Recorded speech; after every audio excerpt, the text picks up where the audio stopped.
On June 10, 1912, the small community of Villisca awoke to the violent murders of Josiah and Sarah Moore, and their 4 children and 2 guests were murdered by an axe-wielding killer in the sleepy town of Villisca, Iowa, a case that remains unsolved to this day.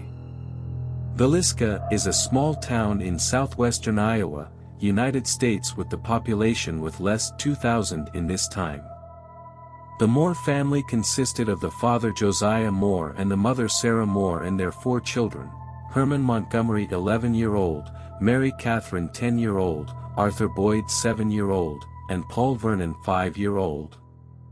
An affluent family, the Moores were well known and well liked in their community. On June 9, 1912, Mary Catherine Moore invited Ina May 8-year-old and Lena Gertrude Stillinger 12-year-old to spend the night at the Moore residence. That evening, the visiting girls and the Moore family attended the Presbyterian church, where they participated in the Children's Day program, which Sarah had coordinated. After the program ended at 9:30 p.m., the Moores and the Stillinger sisters walked to the Moores' house, arriving between 9:45 and 10 p.m. The Moore family was sleeping peacefully in their beds. Joe and Sarah Moore were asleep upstairs, while their 4 children were resting in a room down the hall. In a guest room on the first floor were 2 girls, the Stillinger sisters, who had come for a sleepover. Shortly after midnight, a stranger entered through the unlocked door, not an uncommon sight in what was considered a small, safe, friendly town, and plucked an oil lamp from a nearby table, rigging it to burn so low it supplied light for barely 1 person. On one hand, the stranger held the lamp, lighting the way through the house, that in his other, he held an axe. Ignoring the sleeping girls downstairs, the stranger made his way up the stairs, guided by the lamp and a seemingly unerring knowledge of the home's layout. He crept past the room with the children, and into Mr. and Mrs. Moore's bedroom. Then he made his way to the children's room, and finally back down to the bedroom downstairs. In each room, he committed some of the grisliest murders in American history. Then, as quickly and silently as he had arrived, the stranger left, taking keys from the home, and locking the door behind him. The Villisca Axe Murders may have been quick, but as the world was about to discover, they were unimaginably horrifying. At 7 a.m. the next day, June 10, Mary Peckham, the Moore's neighbor, became concerned after she noticed that the family had not come out to do their morning chores. Peckham knocked on the Moore's door. When nobody answered, she tried to open the door and discovered that it was locked. Peckham let the Moore's chickens out and called Ross Moore, Josiah's brother. Like Peckham, Moore received no response when he knocked on the door and shouted.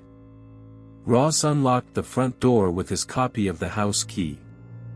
While Peckham stood on the porch, Ross went into the parlor and opened the guest bedroom door, where he found Ina and Lena Stillinger's bodies on the bed. Moore immediately told Peckham to call Hank Horton, Villisca's primary peace officer, who arrived shortly thereafter. Horton's search of the house revealed that the entire Moore family and the 2 Stillinger girls had been bludgeoned to death. The murder weapon, an axe belonging to Josiah, was found in the guest room where the Stillinger sisters were found. Doctors concluded that the murders had taken place between midnight and 5 a.m. 2 spent cigarettes in the attic suggested that the killer or killers patiently waited in the attic until the Moore family and the Stillinger guests were asleep. The killers began in the master bedroom, where Josiah and Sarah Moore were sleeping. Josiah received more blows from the axe than any other victim.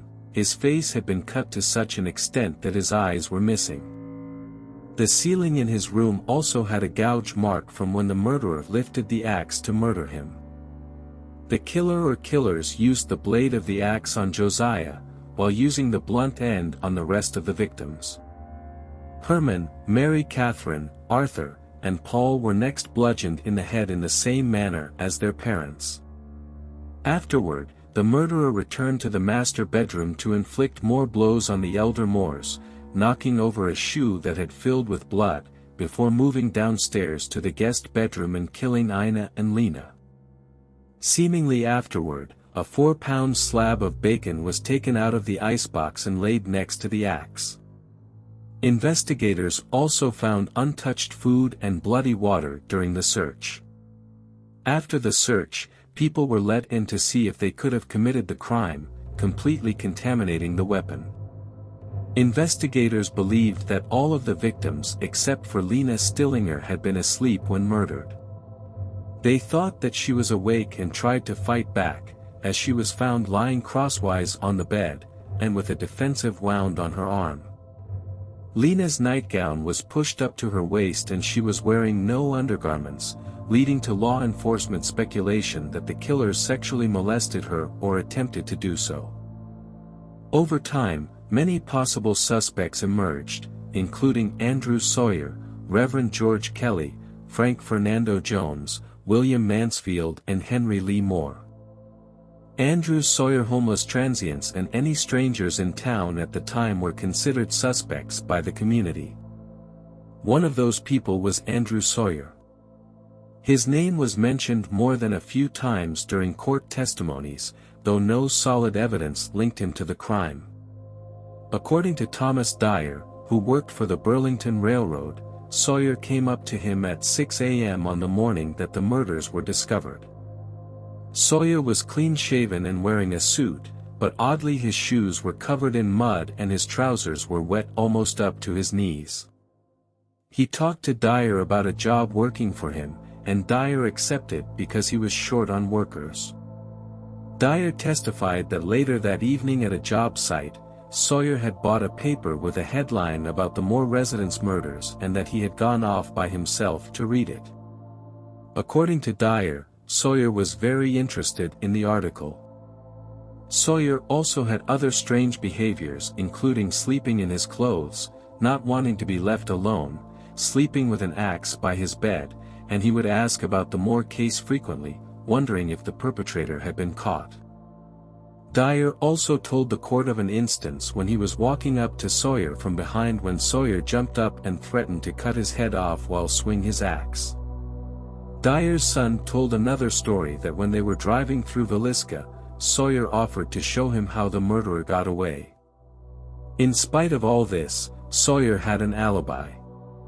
He was locked up in the town of Osceola, Iowa for vagrancy on the night the murders took place.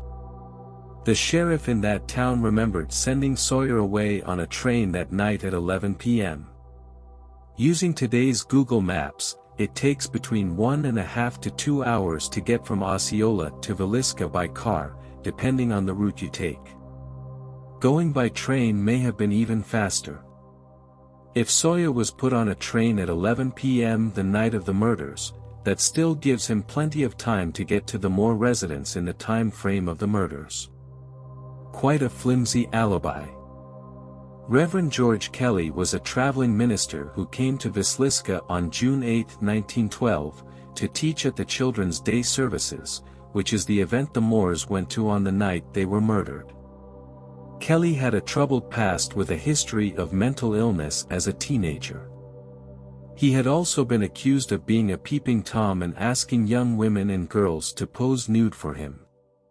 He left town by train early in the morning, hours before the murders were discovered, making him even more suspicious. He allegedly told fellow passengers on the train that there were 8 dead souls back in Villisca, before the murders had even been discovered. He went on to confess to the murders in court, but the jury didn't believe his confession, possibly because of his history with mental illness. In the following years, Kelly was fascinated with the murder case and would send letters to police and family members of the victims to find out more about the investigation. In 1914, Kelly was arrested for sending obscene material, sexually harassing a woman who had applied to work for him. He once again came under suspicion for the Moore family murders. In 1917, he was arrested for the murders and once again confessed to the crime, but later recanted his confession. In his confession, he said that he couldn't sleep that night and went out for a walk. He saw light coming from the guest bedroom that the Stillinger girls were staying in, and he observed them getting ready for bed. He then heard the voice of God whisper to him, "Suffer the children to come unto me." He claimed to be in a trance-like state as he walked to the backyard and picked up Josiah Moore's axe and entered the house through the kitchen door. After killing everyone in the house, he hung around until daylight, then left out of the front door and proceeded to leave town. After hearing the evidence in court, the jury remained deadlocked, 11-1 for acquittal, and the case ended up being dismissed. Later that year, a second trial was held, which ended in an acquittal. Some townspeople believed he was being set up by Frank F. Jones, whom you will read about next. Frank Fernando Jones was a wealthy man with political power. He founded the Villisca National Bank and went on to become a state senator.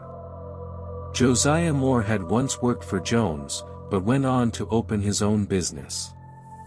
Moore took along with him a big business deal with John Deere Plow Company along with a lot of customers, making he and Jones bitter enemies. They would even cross the street to avoid walking by each other. It was also rumored that Moore may have been having an affair with Jones' daughter-in-law. For these reasons, Jones had plenty of motive for murder. There was plenty of gossip going around about Jones, but the local paper, the Villisca Review, advised people to not be spreading rumors about such a prominent citizen. Eventually, a grand jury investigated him, but townspeople believe that he used his political influence to get out of it. William Mansfield. Some believe that William Mansfield was a serial killer hired by Frank Jones to carry out the murders of the Moore family.